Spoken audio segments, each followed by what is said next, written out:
I never thought I'd be the kind of person who went looking for their past. For 17 years, I lived at Riverside Children's Home in Ohio, and honestly, I'd made peace with not knowing where I came from.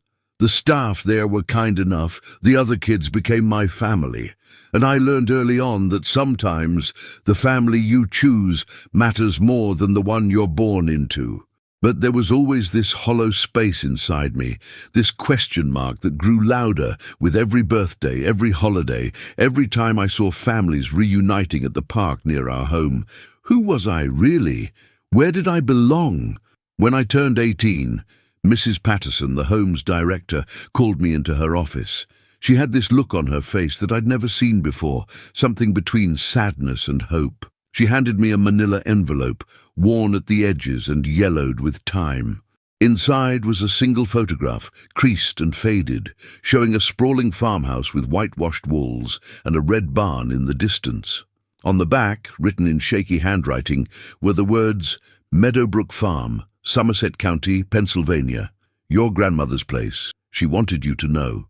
There was also a deed, an address, and a short letter from a lawyer explaining that the property had been left to me, that it had been sitting vacant for over a decade, and that I was now technically a landowner. I stared at that photograph for what felt like hours. A grandmother. I had a grandmother, or at least I'd had one. The letter didn't say much about her, just that she'd passed away 3 years ago and had left specific instructions that I was to inherit the farm when I came of age. No mention of my parents, no explanation for why I'd ended up in an orphanage in the first place, just this strange inheritance from a woman I'd never met. Mrs. Patterson sat across from me, her hands folded on her desk, watching me process this information. She told me I didn't have to do anything with it, that I could sell the property, that I could just let it sit there. But I could see in her eyes that she thought I should go, that she thought I needed this. For 3 months, I couldn't decide. I was working at a local diner, saving money for community college, building a life that felt safe and predictable. Going to Pennsylvania felt like opening Pandora's box, like inviting chaos into the careful stability I'd built. But the question kept nagging at me.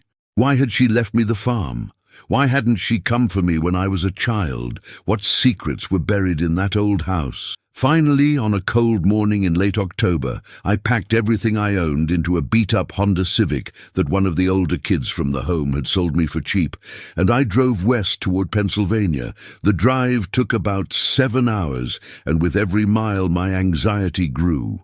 I'd plugged the address into my phone's GPS, but as I got closer to Somerset County, the signal got weaker and the roads got narrower. I passed through small towns with names like Myersdale and Confluence, places where everyone seemed to know everyone, where the gas stations doubled as grocery stores and the churches outnumbered the restaurants. It was beautiful in a way that felt almost forgotten, with rolling hills covered in autumn colors and old stone walls running alongside the roads. But it was also lonely, so different from the suburban Ohio neighborhood I'd grown up in, where there was always noise, always people, always something happening. When I finally turned onto the dirt road that led to Meadowbrook Farm, my heart was pounding so hard I could hear it in my ears. The road was overgrown, branches scraping against my car windows, and I had to drive slowly to avoid the deep ruts and potholes. After about half a mile, the trees opened up, and there it was. The farmhouse from the photograph, except it looked nothing like I'd imagined. The whitewash had faded to a dirty grey, the porch was sagging on one side, and several windows were broken or missing entirely. The red barn that had looked so charming in the picture was leaning at a dangerous angle, its roof partially collapsed. The whole property felt abandoned, haunted even, like a place where time had stopped and decay had moved in. I sat in my car for a long time, just staring. This was mine. This broken, forgotten place was my inheritance, my connection to a past I'd never known. Part of me wanted to turn around and drive back to Ohio, to forget I'd ever seen this place. But another part of me, the part that had driven 7 hours to get here, refused to give up that easily. I grabbed my backpack from the passenger seat, took a deep breath, and stepped out of the car. The October wind was cold and sharp, carrying the smell of wet leaves and something else, something earthy and old. I walked slowly toward the house, my footsteps crunching on the gravel driveway, and climbed the creaking porch steps. The front door was unlocked, swollen with moisture, and hard to push open. Inside, the air was thick with dust and the musty smell of abandonment. The furniture was still there, covered in white sheets that had turned grey with grime, and there were cobwebs in every corner. The floorboards groaned under my weight, and I could hear mice scurrying in the walls. I walked through the rooms, slowly taking it all in. The living room with its massive stone fireplace, the kitchen with its ancient cast-iron stove, the dining room with a long wooden table that could seat 12 people. Upstairs, there were 5 bedrooms, each one filled with furniture and personal belongings that had been left behind. In one room, I found a child's bed, small and painted white, with a mobile of wooden horses still hanging above it. My breath caught in my throat. Had this been my room? Had I lived here as a baby? I spent that first night in my car, too unsettled to sleep in the house. The silence out here was different from anything I'd experienced before. In the orphanage, there was always some kind of noise, kids talking in their sleep, someone getting up for water, the hum of the heating system. Here, there was nothing but the wind moving through the bare trees and the occasional hoot of an owl. I wrapped myself in my sleeping bag and tried to make sense of what I was doing here. I had maybe $2,000 saved up, no real plan, and a property that looked like it needed about $50,000 just to become livable. What had I been thinking? The next morning, I decided to explore the rest of the property. The barn was too dangerous to enter. The roof looked like it could collapse at any moment, but behind it I found several other outbuildings. A chicken coop with rotted wire fencing, a tool shed filled with rusted equipment, and what looked like it might have once been a workshop. Everything was in the same state of neglect, reclaimed by nature and time. But as I walked further from the main buildings, following an overgrown path through what had once been fields, I found something unexpected. A small cemetery, maybe 6 or 7 graves, all marked with simple stone markers. I knelt down and cleared away the leaves and debris from the nearest stone. Margaret Ann Whitmore, 1928-2019. My grandmother. I sat there for a long time, my hand resting on her gravestone, trying to feel some kind of connection to this woman I'd never met. She died just 3 years ago, which meant she'd been alive for most of my childhood. Why hadn't she come for me? Why had she let me grow up in an orphanage when she had this whole farm, this whole life? The questions swirled in my mind, but the stone offered no answers. I read the other names too. John Whitmore, who I assumed was my grandfather, died in 1987. Sarah Whitmore, 1955-2003. That name made me pause. The dates would make her about 48 when she died. Could that have been my mother? I pulled out my phone and took pictures of all the stones, planning to do research when I could get back to somewhere with internet. Walking back to the house, I noticed something I'd missed the night before. A small cottage, separate from the main house, tucked back near the tree line. It was in better shape than the other buildings, the roof intact, the windows whole. I approached it carefully and found the door locked, but the key that had come with the deed worked. Inside, it was like stepping into a time capsule. This room had been lived in more recently than the main house. There was a bed neatly made, a small kitchenette, bookshelves lined with novels and farming manuals, and a desk covered in papers and photographs. I picked up one of the photos, and my heart nearly stopped. It was me, or at least, I thought it was me. A baby, maybe 6 months old, in someone's arms. I flipped it over.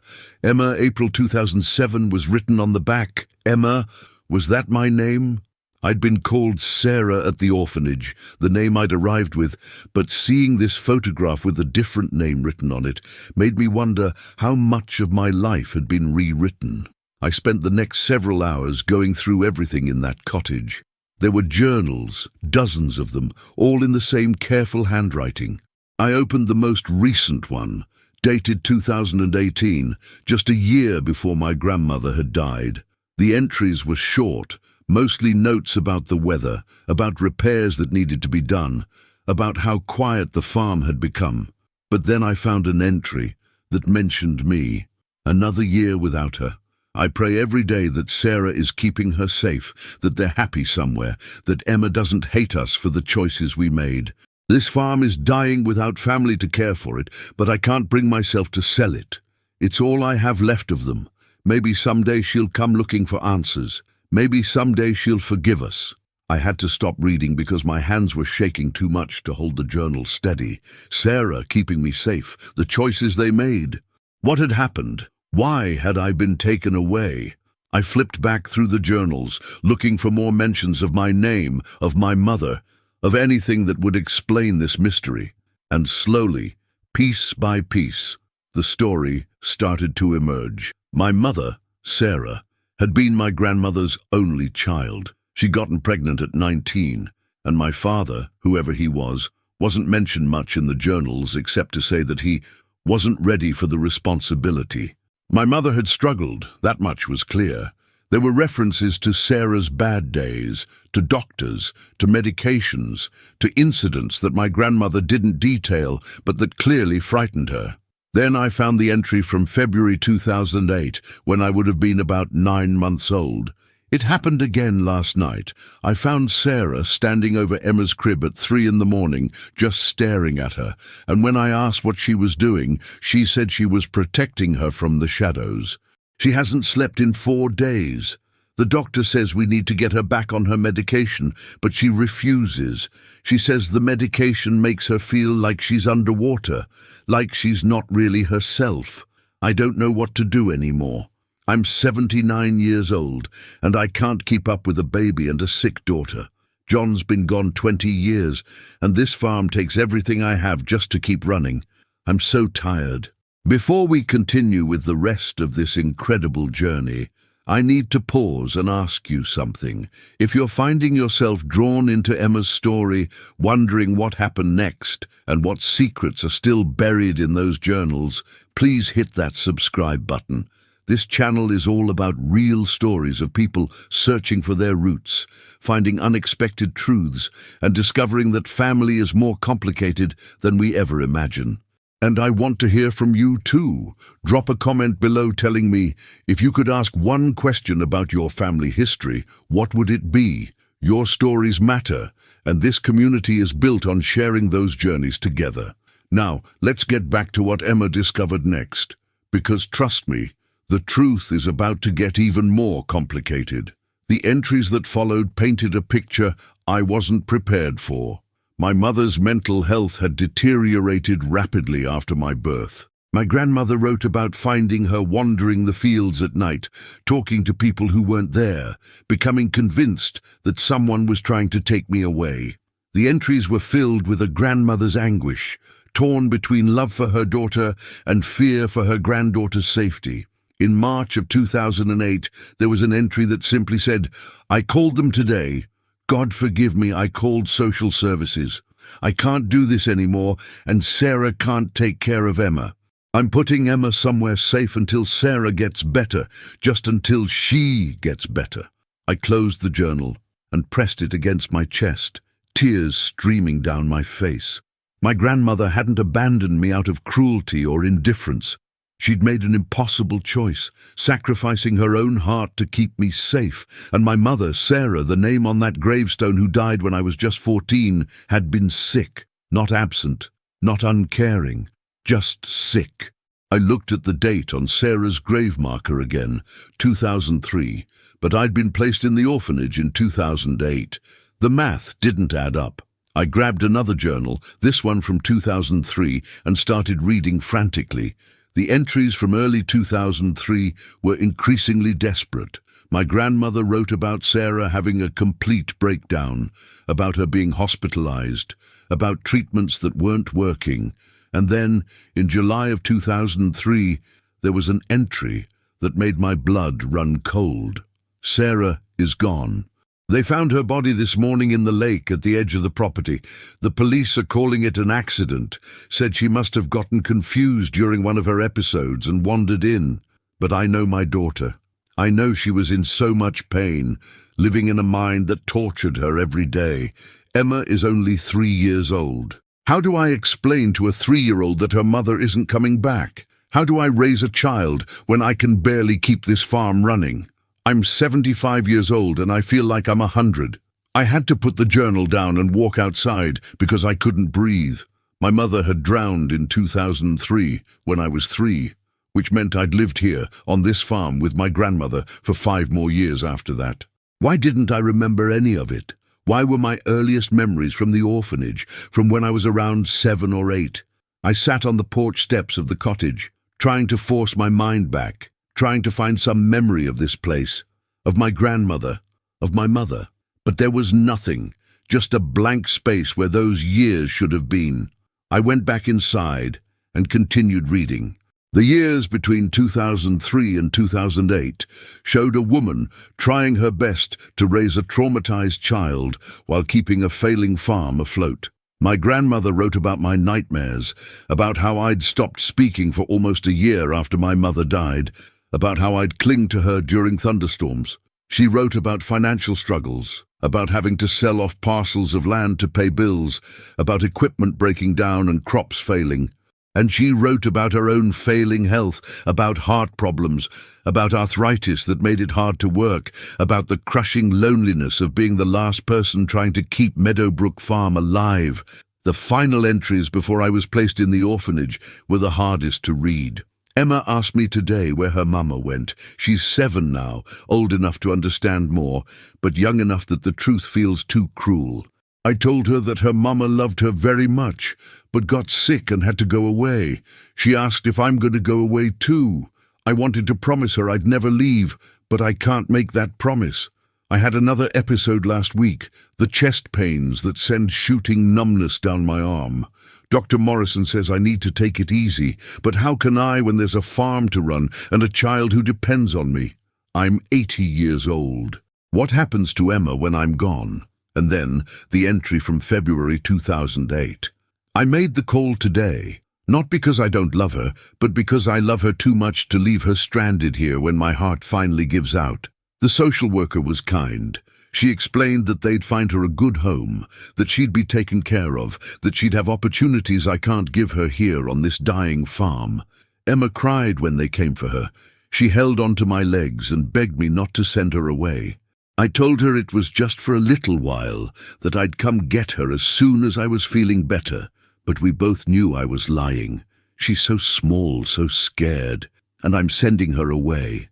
I don't know if I'll ever forgive myself. The entries after that were sporadic and brief. My grandmother wrote about trying to get me back, about applying for custody again, but being denied due to her age and health. She wrote about sending letters to the orphanage, about trying to stay connected, but never getting responses. I would learn later that the orphanage had a policy about cutting ties with previous guardians to help children adjust to their new situations. She wrote about the farm continuing to fall apart, about being unable to keep up with it alone, about neighbors offering to buy the land but her refusing because it's all I have left of them. And she wrote about her decision to leave everything to me in her will, hoping that someday I'd come back, that I'd understand, that I'd know I was loved. I spent 3 days in that cottage, reading every journal, looking at every photograph, piecing together a history I'd never known I had. I found pictures of my mother as a young woman, beautiful and smiling, before whatever darkness lived in her mind took over. I found pictures of myself as a baby, as a toddler, always with my grandmother nearby. I found letters my grandmother had written but never sent, addressed to me at the orphanage, telling me about the changing seasons on the farm, about the deer that came to eat the apples from the old orchard, about how much she missed me. And in a small wooden box at the bottom of a closet, I found something that broke me completely. A stack of drawings, clearly done by a child's hand, all signed Emma in crayon. I'd drawn this place. I'd drawn the farmhouse and the barn and a stick figure labeled Grandma. I had been here, I had lived here, and somehow I'd forgotten all of it. On the fourth day, I walked into town, to the small main street of Somerset, where there was a library with internet access.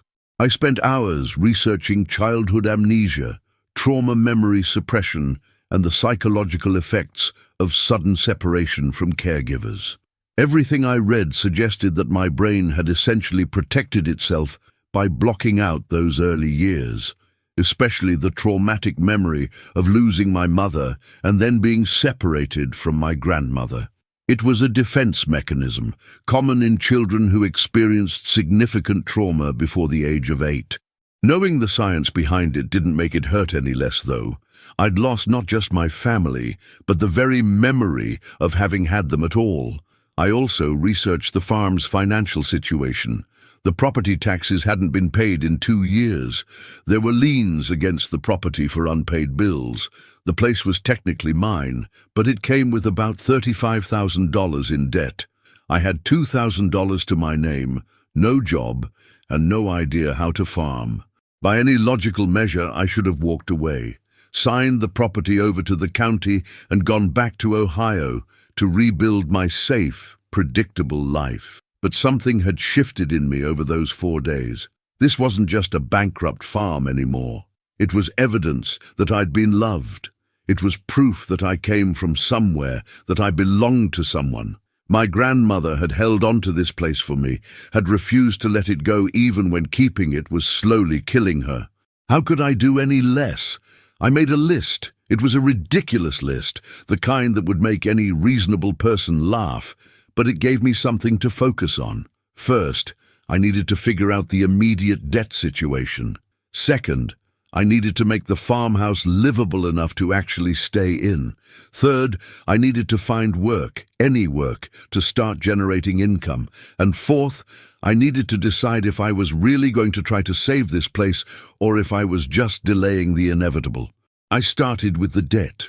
I drove to the county office and met with a tired-looking woman named Gloria who handled property tax issues. When I explained my situation, showed her the inheritance papers, and told her I'd just discovered I owned the place, her expression softened.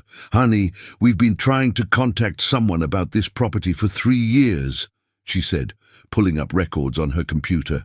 "Your grandmother, Margaret, she was a fixture in this county for decades. Everyone knew her. When she died and the taxes went unpaid, we all wondered what would happen to Meadowbrook. A lot of people around here have memories of that farm from back when it was thriving." She explained that I had options. I could apply for a payment plan for the back taxes, spreading them out over several years. There were also some agricultural grants and programs for young farmers trying to revive abandoned properties. It wouldn't be easy, and it wouldn't be quick, but it was possible.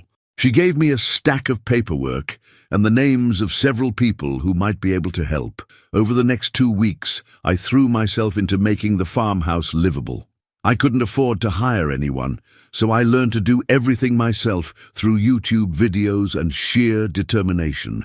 I patched the roof where it was leaking, replaced the broken windows with plywood until I could afford real glass, cleared out the mouse nests, and cleaned every surface until my hands were raw. I fixed the plumbing in one bathroom and got the old well pump working again so I'd have running water. The house started to feel less like a haunted ruin and more like a fixer-upper with potential. I moved my stuff from the car into one of the upstairs bedrooms, the one that hadn't been the child's room, because I wasn't ready to sleep there yet. I found work at a farm supply store in town, 25 hours a week at $11 an hour. It wasn't much, but the owner, a man named Frank, who was probably in his 60s, was patient with me when I admitted I knew nothing about farming. "Your grandmother used to come in here every spring," he told me on my first day. "Ordered the same seeds every year. Tomatoes, green beans, squash, sunflowers. She'd talk about her granddaughter, showed me pictures once. Said you were going to inherit the farm someday and she hoped you'd bring it back to life. Guess she knew what she was talking about." The knowledge that my grandmother had talked about me, had shown people my picture, had believed I'd come back. It kept me going on the days when everything felt impossible. I also started talking to the neighbors, the few who still farmed in the area. Most of them were older, their own children having moved away to cities for better opportunities. They remembered my grandmother, remembered the farm in its better days, and they were surprisingly generous with advice, and sometimes even materials they no longer needed. An older man named Herbert, who farmed the property adjacent to mine, brought over a truckload of lumber he said was just taking up space in my barn. A woman named Dolores, who raised chickens, gave me 6 hens and a rooster, said I might as well start somewhere with getting the farm productive again. Your grandma made the best apple butter in the county, Dolores told me. Those apple trees behind your house, the old orchard, they're probably still viable if you prune them right. You get those producing again, you'll have something worth selling. As winter approached, I fell into a routine. Work at the supply store 4 days a week, spend the other 3 working on the property.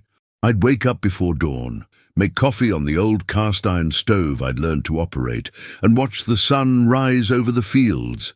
I started to understand why my grandmother had held on to this place despite everything. There was something about the land, about the way the morning light hit the hills, about the absolute silence, broken only by bird song, that felt like medicine for a wound I hadn't known I was carrying.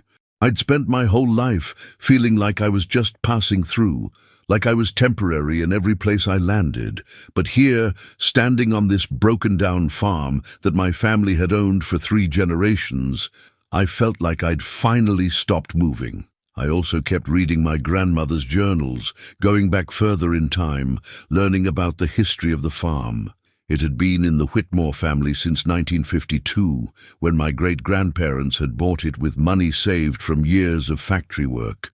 They'd built it into a thriving operation, raised my grandmother here, taught her everything about sustainable farming and land stewardship.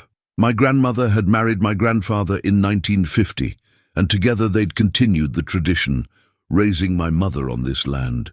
There were photographs of happier times, of harvest festivals and family gatherings, of the barn when it was new and strong, of fields full of crops stretching to the horizon.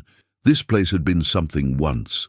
It had been a home, a livelihood, a legacy, and then, through a combination of tragedy, mental illness, economic hardship, and simple bad luck, it had all fallen apart. But reading those journals, I realized something important. My grandmother had never stopped fighting for this place. Even when she was alone, even when she was sick, even when every logical voice probably told her to give up and sell, she'd kept going. She'd kept the deed in her name, kept paying what taxes she could, kept the buildings from collapsing entirely. She'd held the line, year after year, because she believed that someday family would return, that someday I would return. And she'd been right. I was here, broken and confused and barely scraping by, but I was here, and I wasn't going to let her down. By December, I'd made enough progress that the house was actually warm and relatively comfortable.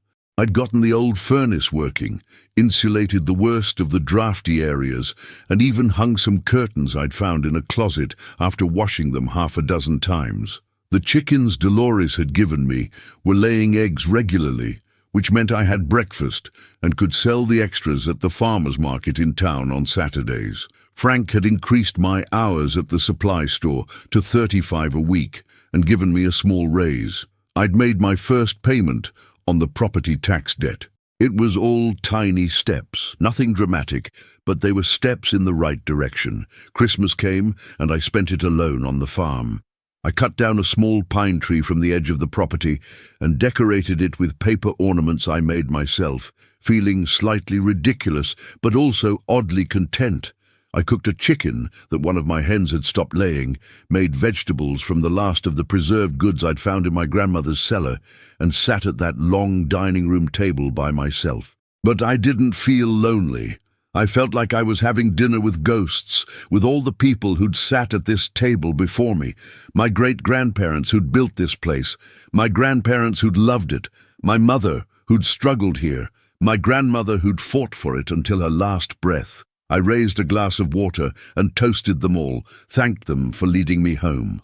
The new year brought both challenges and unexpected gifts. In January, we had a massive ice storm that knocked out power for 5 days and damaged several trees on the property.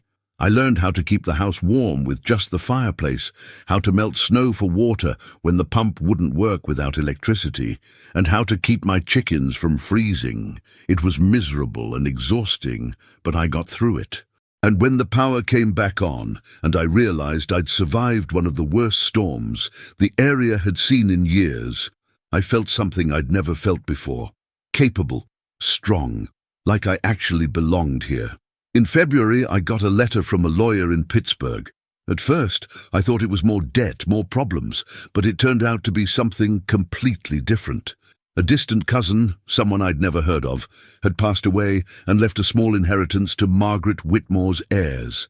It wasn't a fortune, about $12,000, but it was enough to change everything. I could pay off the remaining property tax debt, fix the barn roof, buy proper windows for the house, and still have money left over. I sat in the kitchen holding that check, crying like I hadn't cried since the day I'd first read my grandmother's journals. It felt like the universe, or maybe my grandmother's spirit, or maybe just dumb luck, was telling me to keep going. I used the money wisely. I hired a contractor to fix the barn roof and shore up the structure so it wouldn't collapse. I replaced all the windows in the house with actual glass. I bought seeds and supplies for a real garden, planning to plant in the spring, and I enrolled in an online agriculture course through Penn State Extension, learning about soil management, crop rotation, and sustainable farming practices. Frank at the supply store connected me with a young farmer named Marcus who was looking for land to graze his sheep. We worked out an arrangement where he could use my backfields in exchange for helping me clear and fence them properly. Slowly, the farm was starting to look less like an abandoned ruin and more like a working property. Spring arrived, and I planted my first real crop.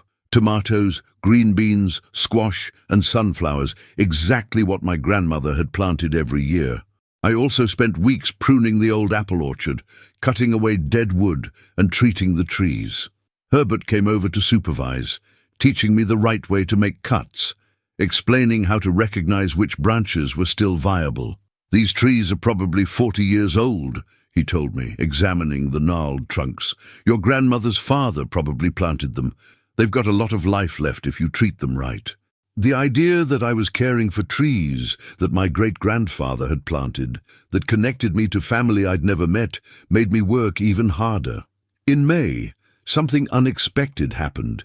A reporter from a regional magazine came to interview me. Someone had told her about the young woman who'd inherited her grandmother's abandoned farm and was trying to bring it back to life. The story ran in June, with photographs of me working in the garden, standing in front of the restored barn, holding one of my chickens. The headline was, "Coming Home, One Woman's Journey to Reclaim Her Family's Legacy." I was embarrassed by the attention, but it brought something I hadn't anticipated. Volunteers, people from the surrounding area, some who'd known my grandmother, others who were just inspired by the story, started showing up on weekends to help. We rebuilt fences, cleared overgrown fields, painted the farmhouse, and planted more gardens. The community that formed around Meadowbrook Farm that summer was unlike anything I'd experienced. These people weren't obligated to help me. They weren't family, weren't even really friends yet, but they showed up anyway. They brought tools and knowledge and lunch and laughter. They told me stories about my grandmother, about the farm in its heyday, about the legacy I was inheriting.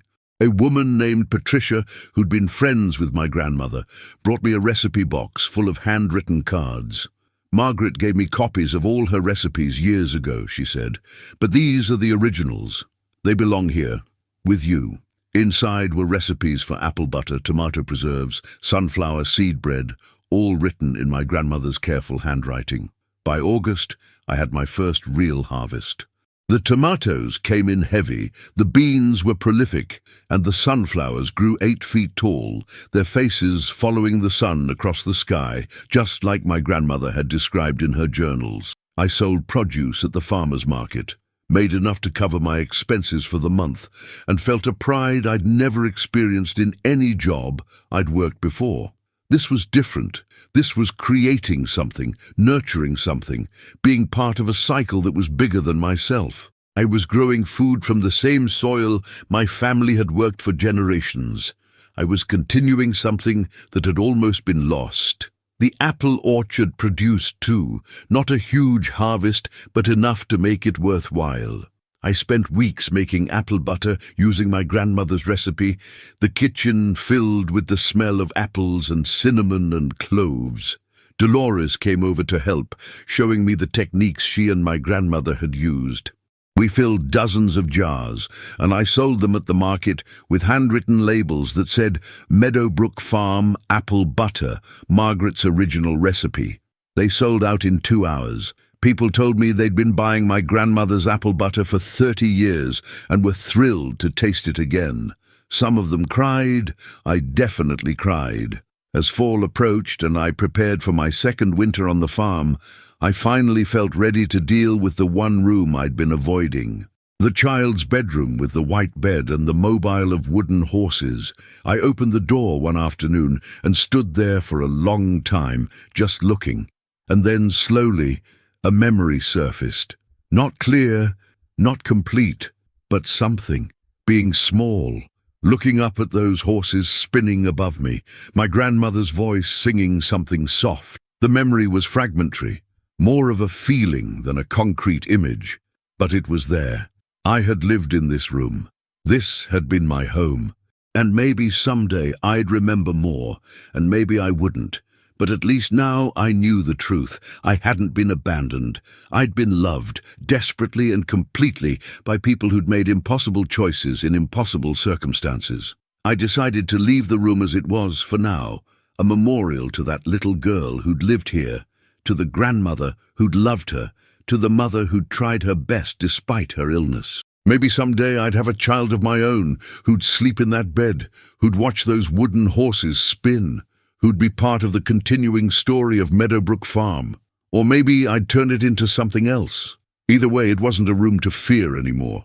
It was just another part of the story, another piece of the complex, painful, beautiful history that made me who I was. As I write this, it's been 18 months since I first drove down that overgrown driveway and saw this place for the first time. The farm isn't fully restored, probably won't be for years, maybe decades, but it's alive again. There are crops in the fields, animals in the barn, smoke coming from the chimney. There's a young woman who finally knows where she comes from, who has roots that go deep into this Pennsylvania soil, who isn't passing through anymore but has finally, truly come home. My grandmother held the line for me. She kept this place alive just long enough for me to find my way back, and now it's my turn to hold the line, to keep this legacy alive, to make sure that Meadowbrook Farm continues for whatever comes next. I think about the girl I was 18 months ago, working in that diner in Ohio, believing I came from nowhere and belonged to no one. She was wrong. I came from farmers and fighters, from people who loved fiercely and sacrificed greatly, from a line of women who knew how to survive impossible things. I came from this land, this beautiful, broken place that demanded everything and gave back just enough to keep you going. And that knowledge, that sense of finally understanding my place in a larger story, has changed everything. I'm not just surviving anymore. I'm building, I'm growing, I'm home. Thank you so much for staying with Emma's story until the very end. If her journey touched your heart, if it made you think about your own roots or the legacies we carry, I'd be incredibly grateful if you'd subscribe to this channel. We share stories like this every week, real accounts of people finding their way back to themselves, to their families, to the places that shaped them. And please, share your own story in the comments. Have you ever gone searching for your past? Have you ever discovered something about your family that changed how you saw yourself? This community thrives on these shared experiences, and your story matters. Finally, I want to ask you this. What's the most important lesson you're taking away from Emma's journey? Drop your answer in the comments. I read every single one, and I can't wait to hear what resonated with you. Until next time, remember that sometimes the broken places are exactly where we're meant to be.